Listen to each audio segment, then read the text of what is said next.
இந்த மார்ச் மாதம் வந்து பொது பலன்கள் துளாராசிக்காரங்களுக்கு எப்படி இருக்குன்னு பார்த்தோம்னா, ஏறத்தாழ 5 கிரகங்களுடைய மாற்றம் வந்து கண்டிப்பாக நடக்கக்கூடிய ஒரு காலமாக அது இருக்கும்.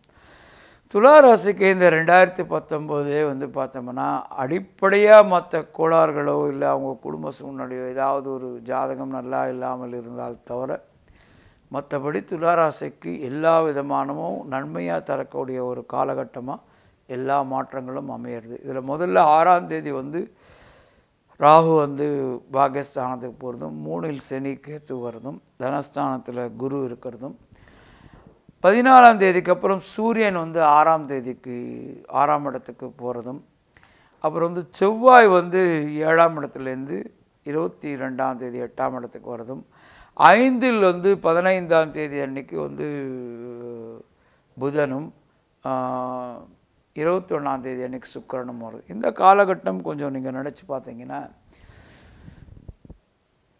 தனஸ்தானம் வலுப்படுறது, குருவினால் வலுப்படுற ஒரு காலகட்டம் வந்து, அப்புறம் உபயஸ்தானமான 3ஆம் இடத்துல சனியும் கேதும் இருக்கிற ஒரு சூழ்நிலை, மாத பிற்பகுதியில் வந்து புதனும் சுக்கிரனும் 5ஆம் இடத்தில் இருக்கிறது, 5இல் புதன் சுக்கிரன், 2இல் குரு, 3ஆம் இடத்தில் சனி கேத்து, 9இல் ராகு, 6இல் சூரியன். இந்த காலகட்டம் பார்த்தோம்னா, இந்த நேரத்தில் வந்து துளாராசிக்காரங்களுக்கு ஒரு புதையல்னு சொல்லலாம். அவங்க எதிர்பாராத மிகப்பெரிய வெற்றியும் பணவரவும் ஏற்படக்கூடிய ஒரு காலமாக இருக்கும்.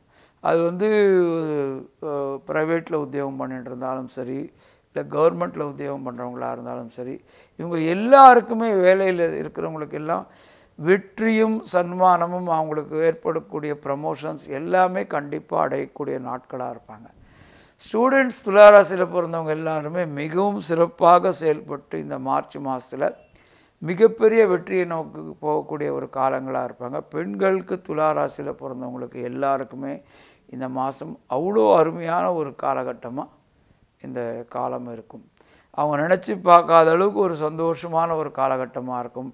வெளிநாட்டில் வேலை தேடுறவங்களுக்காக இருந்தாலும் சரி, வெளிநாட்டிலேருந்து ஒரு எதிர்பார்ப்பு இருந்தாலும், தொழில் மற்ற விஷயங்களில் எதிர்பார்த்துன்னு இருக்கிறவங்களுக்கு எல்லாருக்குமே லாபம், பண வருமானம், முன்னேற்றம், ஒரு முன்னேற்றமான பாதை, ஒரு சந்தோஷமான வாழ்க்கையில் முக்கியமான காலகட்டங்கள், விருந்து விழா அப்படின்ற சென்று வரக்கூடிய ஒரு நாட்களாக இந்த மார்ச் மாதம் எல்லா விதத்திலையும் துளாராசிக்காரங்களுக்கு கண்டிப்பாக அமைஞ்சே தீரும். இதை வந்து கண்டிப்பாக எதிர்பார்க்கலாம். இந்த மார்ச் மாதத்தில் இதுக்கு உண்டான உங்களுக்கு பலன்கள் எல்லாமே கிடைக்கும். இந்த துளாராசியில் பிறந்த எல்லாருக்கும் வந்து இந்த மார்ச் மாதம் சித்திரை நட்சத்திரத்தில் பிறந்தவங்களுக்கு எல்லாருக்கும் வந்து மிகவும் வெற்றியை நோக்கி போகக்கூடிய ஒரு மாதமாக இருக்கும். சுவாதி நட்சத்திரம் பிறந்தவங்களுக்கு வெளிநாடு தொடர்பு ஏகப்பட்ட நிறைய ஏரியாஸ்லேருந்து ஒரு சக்ஸஸும் வந்து வரவேற்பும் கிடைக்கக்கூடிய ஒரு காலமாக இருக்கும். விசாக நட்சத்திரத்தில் பிறந்தவங்களுக்கு வந்து அதிகமான வருமானமும் லாபமும் ஈட்டக்கூடிய ஒரு காலமாக இருக்கும். 8இல் செவ்வாய் இருக்கிற ஒரு காலம் மட்டும் அது மாத கடைசியில் வர்றதுனால 22ஆம் தேதியிலேருந்து ஒரு 30th மட்டும் லாஸ்ட் வீக்கில் வந்து ஒரு சோர்வு ஏற்படக்கூடிய டயர்ட்னஸ்ன்னுவாங்க, உடல் ரீதியான அந்த ஒரு சோர்வு இருக்கக்கூடிய காலமாக இருக்கும். இருந்தாலும் இந்த மாதம் ரொம்ப அருமையான ஒரு மாதமாக அமைகிறதுனால எல்லா துளாராசிக்காரங்களும் தன் அருகாமையில் இருக்கிற ஒரு நல்ல முருகப்பெருமான் கோவிலுக்கும் பெருமாள் கோவிலுக்கும் போயிட்டு வந்துட்டு இருந்தால் எல்லா விதமான நன்மையாகவும் இந்த மாதத்தை அமைச்சிக்கலாம். பொதுவாக இந்த மார்ச் மாதம் வந்து நம்ம சொல்கிற நிறைய கிரகங்கள் மாற்றங்கள் இருக்கிறதுனால இது வந்து ரொம்ப டெக்னிக்கலான ஒரு ப்ரெடிக்ஷன் கொடுக்க வேண்டிய ஒரு மாதமாக இருக்கும். இதை வந்து நிறையா வந்து நம்ம ராசி பலன்லேயே சொல்லிட்டோம்னா இதனால் நிறைய ஒரு தவறான ஒரு சிந்தனையில் போகக்கூடிய நிலைமைகள் இருந்தாலும் இதில் நிறைய நடக்கக்கூடிய வாய்ப்புகள் நிறைய இருக்கும். இருந்தாலும் உங்களுக்கு பர்சனலாக ஒரு சந்தேகமோ உங்களுடைய எந்த ஒரு விஷயத்தை தெரிஞ்சினாலும் இதெல்லாம் உங்களுக்கு ஒரு வழிகாட்டி, இது வந்து ஒரு லிட்மஸ் டெஸ்ட் மாதிரி, அப்படியே ஒரு வழிகாட்டி மாதிரி, எங்கேயாவது போனால் ஒரு மைல்கல் மாதிரி இது இருக்கும்.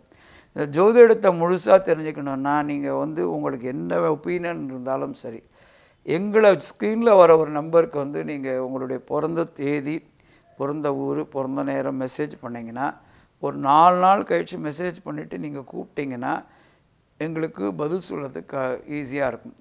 ஒரு நாள் வந்து ஒரு 10-15 பேருக்கு ஈஸியாக பதில் சொல்ல முடியும். அது வந்து ஒரு குறிப்பிட்ட நேரம் தான் நம்ம ஜாதகத்துக்கு பதில் சொல்ல முடியும். அதுக்கப்புறம் நீங்கள் கூப்பிட்டு நாங்கள் சொல்கிற நேரத்துக்கு நீங்கள் திரும்பி கூப்பிட்டா கண்டிப்பாக உங்களுக்கு வந்து அதுக்கு சம்பந்தமான கிளாரிஃபிகேஷன்ஸ் எல்லாம் கொடுக்குறோம்.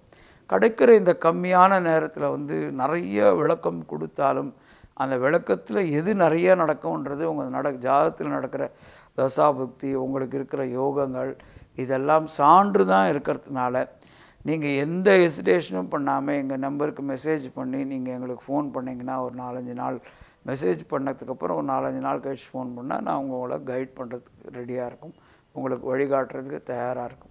அப்படி இல்லாத பட்சத்தில் உங்கள் அருகாமையில் எந்த ஜோதிடர் இருந்தாலும் இந்த யூடியூப்பில் எத்தனை அஸ்ட்ராலஜர்ஸ் வந்தாலும் நீங்கள் அவங்களை அணுகுனா கண்டிப்பாக உங்களுக்கு நல்ல ஒரு வழி கிடைக்கும். இந்த ப்ரோக்ராம் உங்களுக்கு பிடிச்சிருந்தால் லைக் பண்ணுங்கள், ஷேர் பண்ணுங்கள். கமெண்ட் வந்து நீங்கள் வந்து உங்களுக்கு ஸ்பெசிஃபிக்காக டெக்னிக்கலி இருந்தால் கமெண்ட் பண்ணுறதை விட நீங்கள் எங்களுக்கு இருக்கிற நம்பருக்கு வந்து நீங்கள் ஃபோன் பண்ணிங்கன்னா நான் உங்களுக்கு விளக்கம் கொடுக்கறதுக்கு ரெடியாக இருக்கும். Please, if you like this programme, like it, share it and comment it.